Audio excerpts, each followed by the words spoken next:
Hi, welcome to Warwick Podcast Society. For our second episode, we have Jared here, who's a full-time MBA, and he's from Colorado in the States, and he's graduated from BIU in the United States, and he has 5 years of experience into tech and marketing, and he's also done content writing. Also, he's part of our product management club and runs a small community of people who are interested in AI, which is stunning. Welcome, Thank Jared. you. Hi, Suki. Thanks for having me on the show. Really happy to Yes. be here.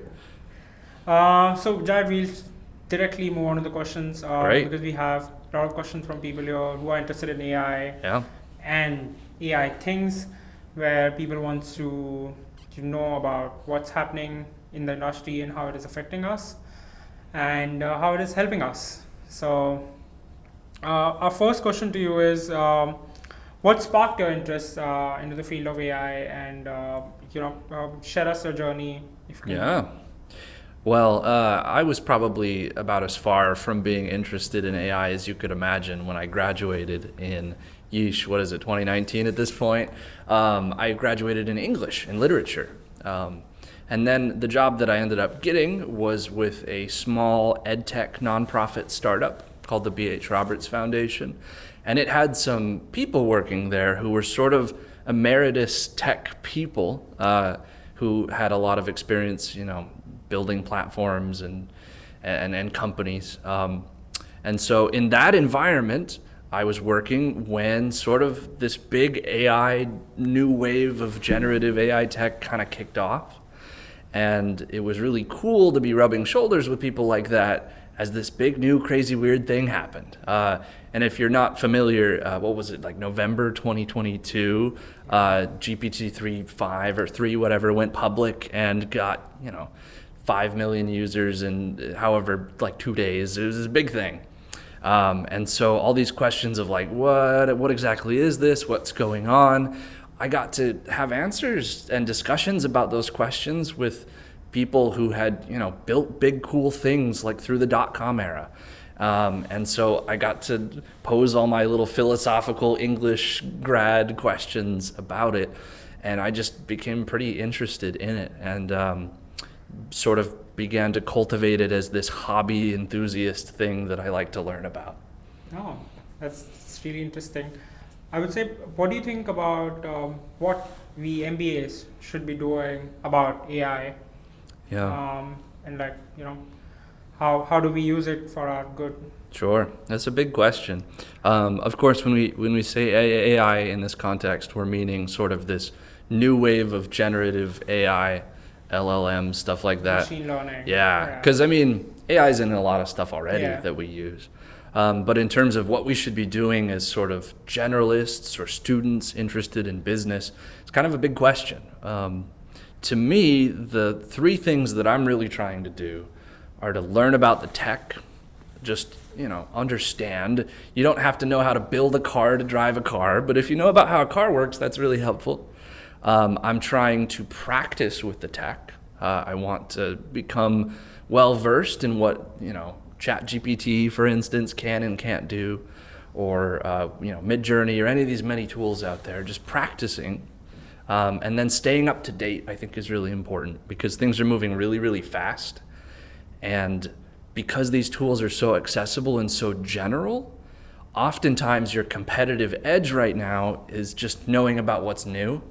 And so those three things, learning and practicing and staying up to date, I think are things that every MBA or general student should be doing right now.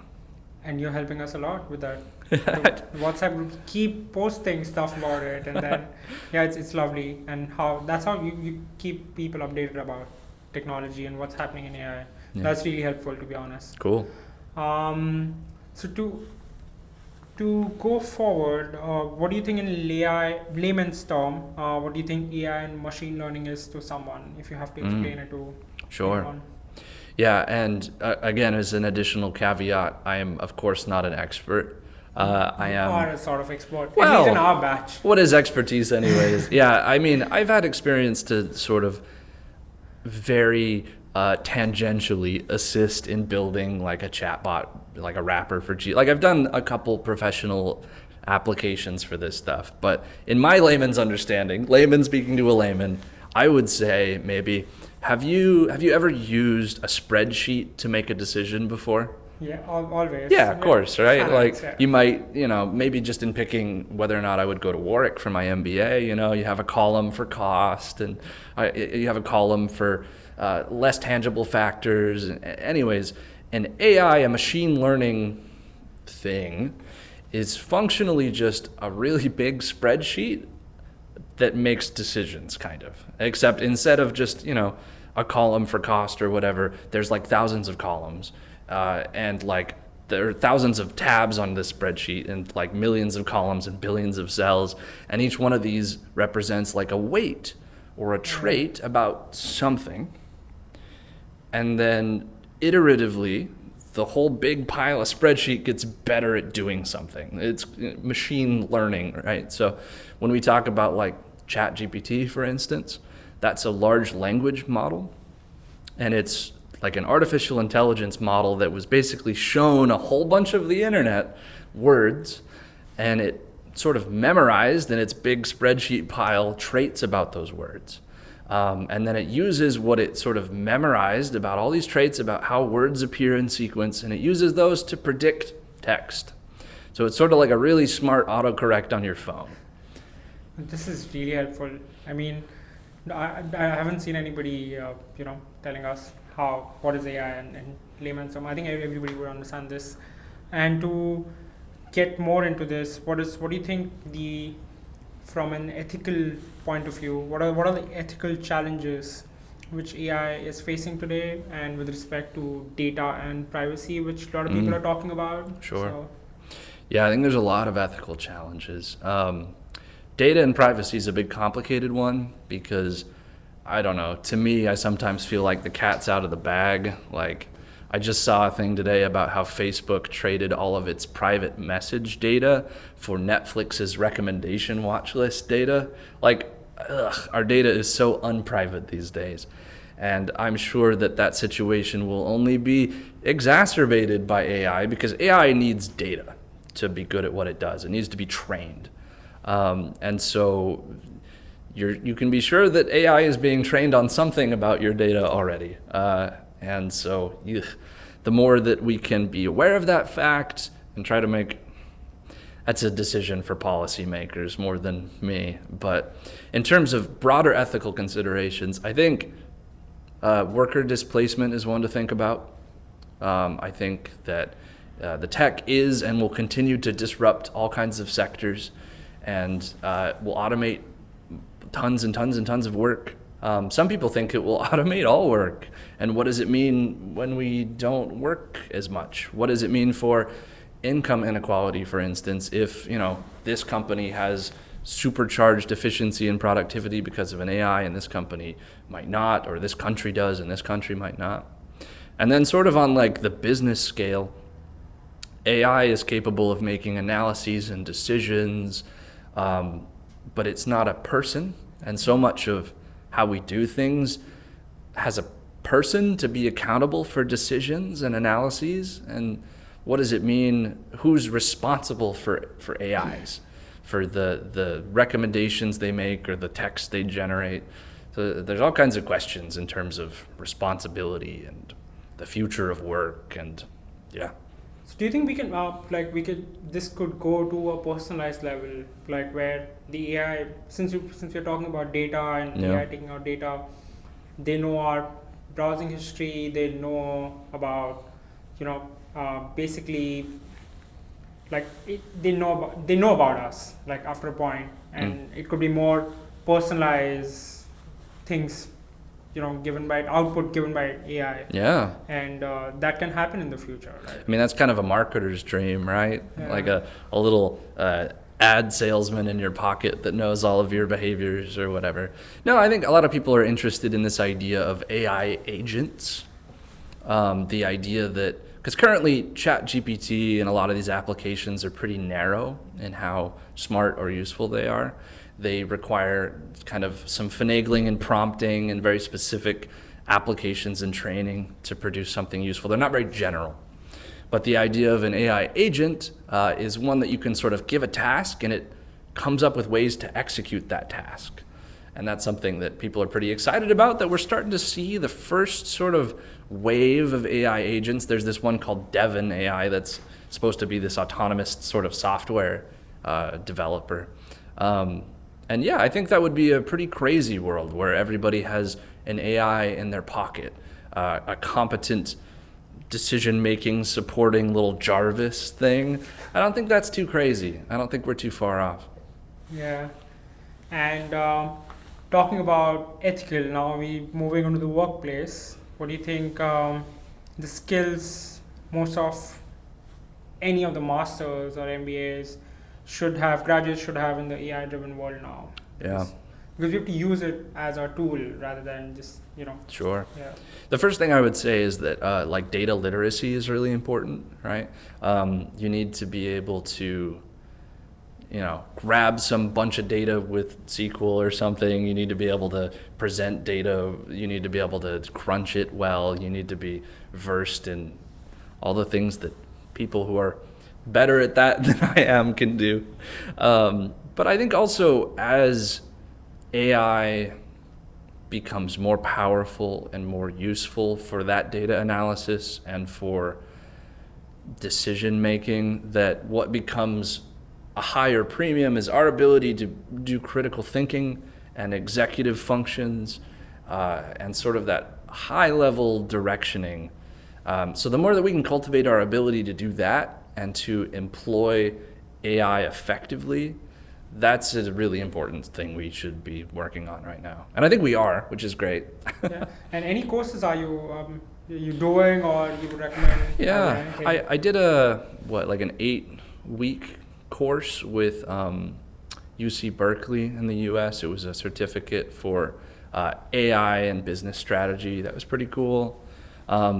Everybody and their dog is trying to sell an AI course right now.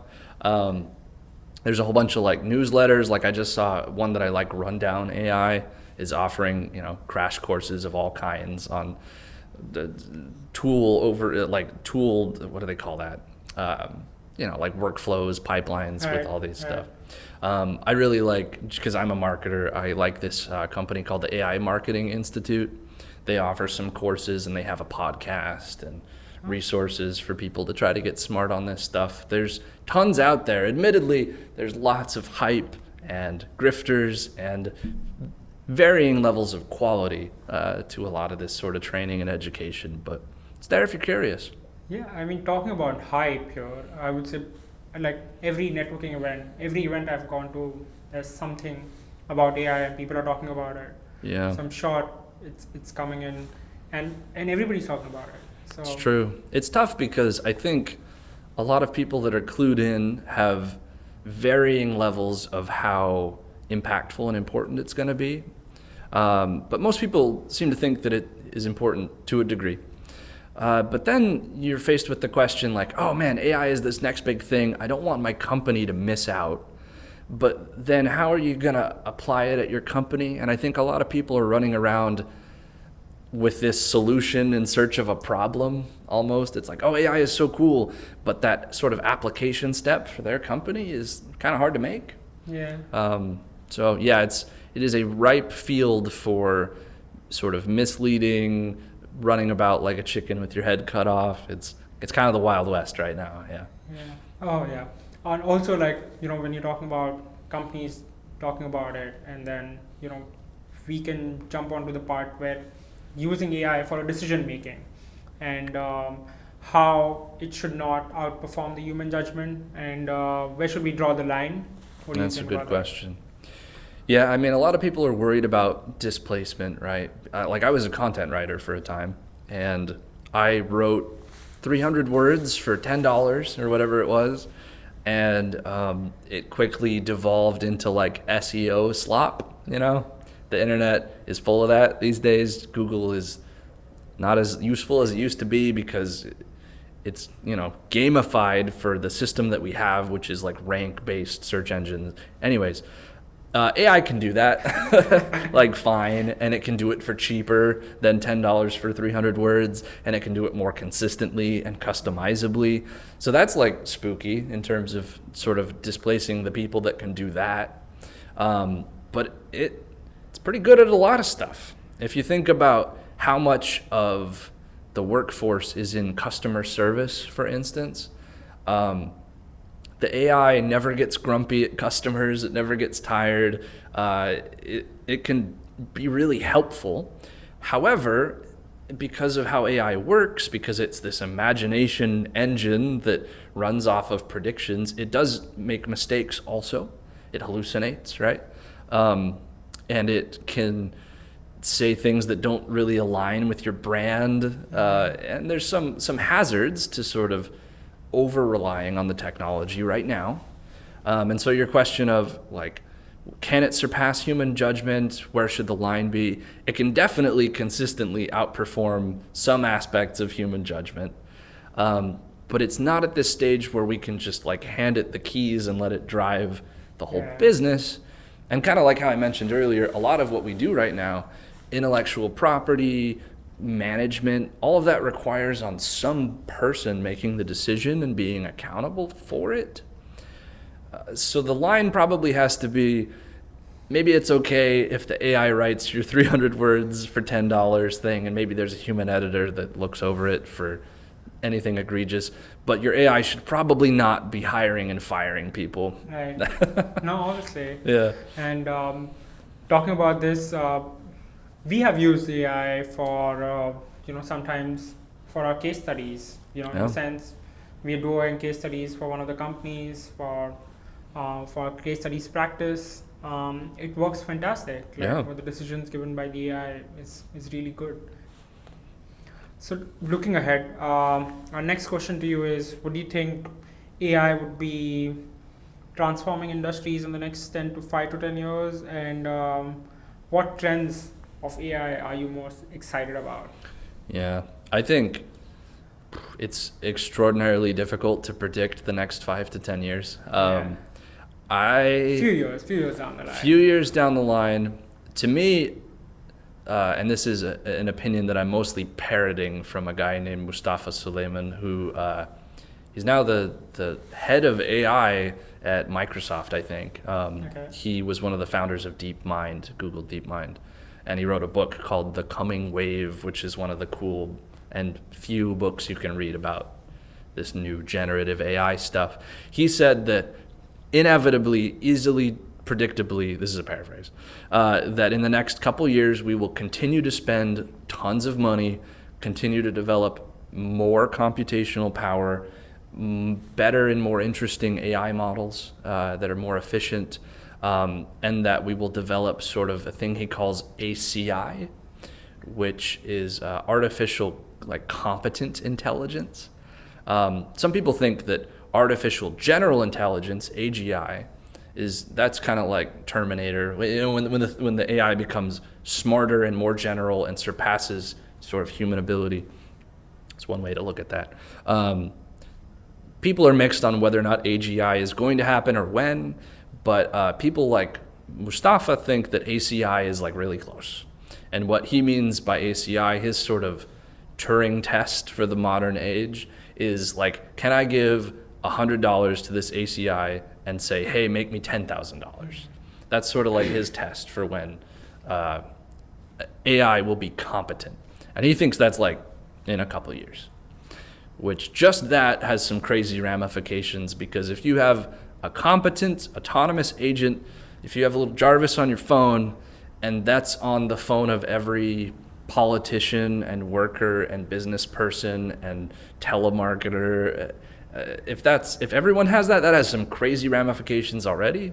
So if that's, a 2 or 3 year time scale, 10 years is nuts, right? Because the way that technological adoption works is it often looks kind of hockey stickish, because new applications foster more demand, which drives like costs and efficiency goes up, cost goes down, more applications get developed, kind of does one of those.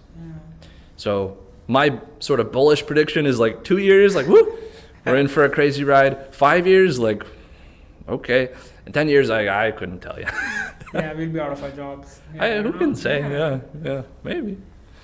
And okay, moving on to the next one. What personal insight or advice would you give, because you're the AI guru for us, to the MBA students or the recent graduates who are interested in AI?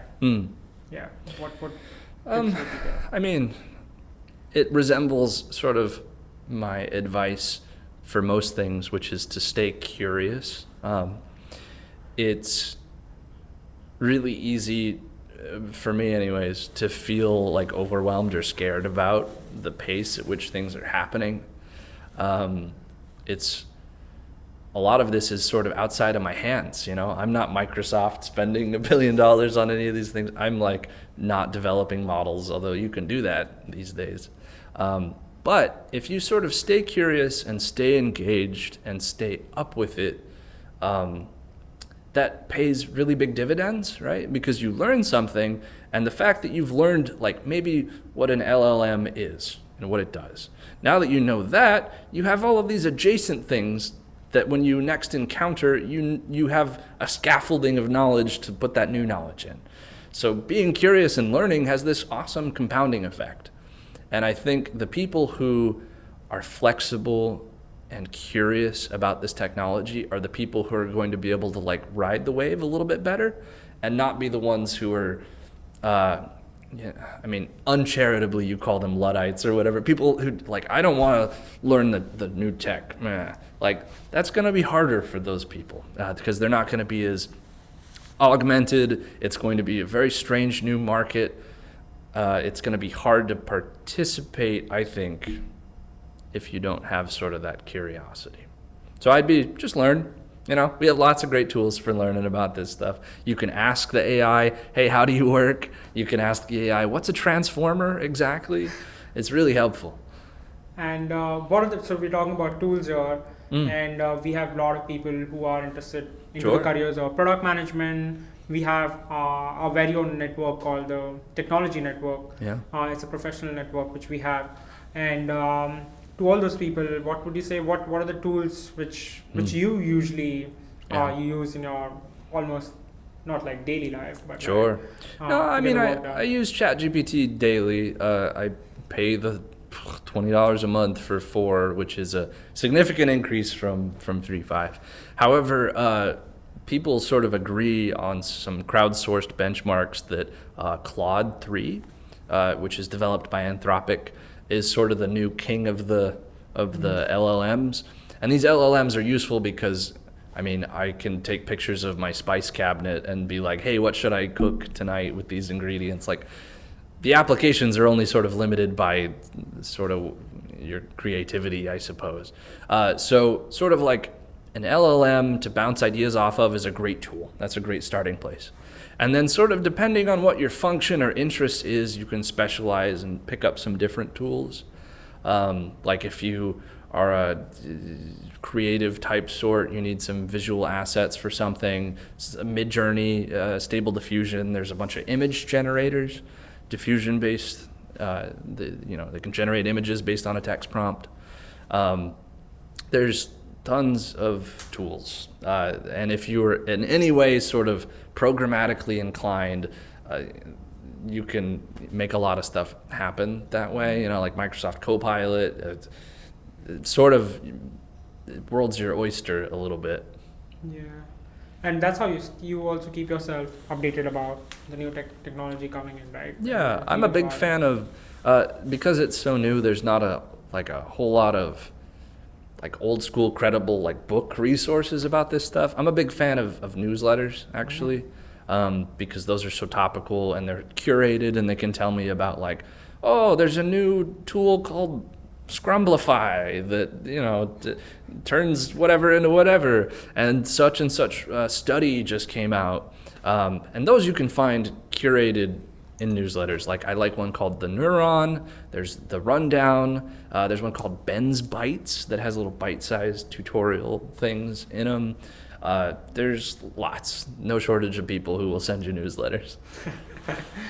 And so one philosophical question would be, if you could develop an AI solution to any problem, what it would be and why? Like, Oh, you said philosophical question, and I thought you'd say, what makes us human? What makes us different from... but if I could develop a software or application, an AI application, I would actually just love a autonomous career development agent, semi-autonomous, maybe not too autonomous.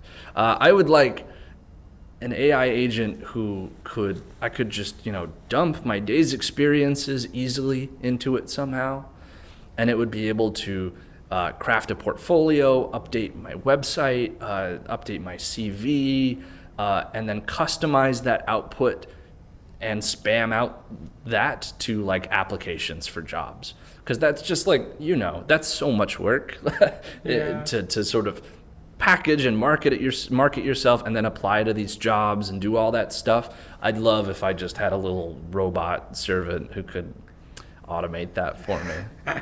Maybe No, in a makes year sense. or two. Yeah, no, obviously. That's all from me, Jared. Thanks. And thank you so much for all Thank these you. things. Yeah, it's been a And- great chat. Yeah, and I think so.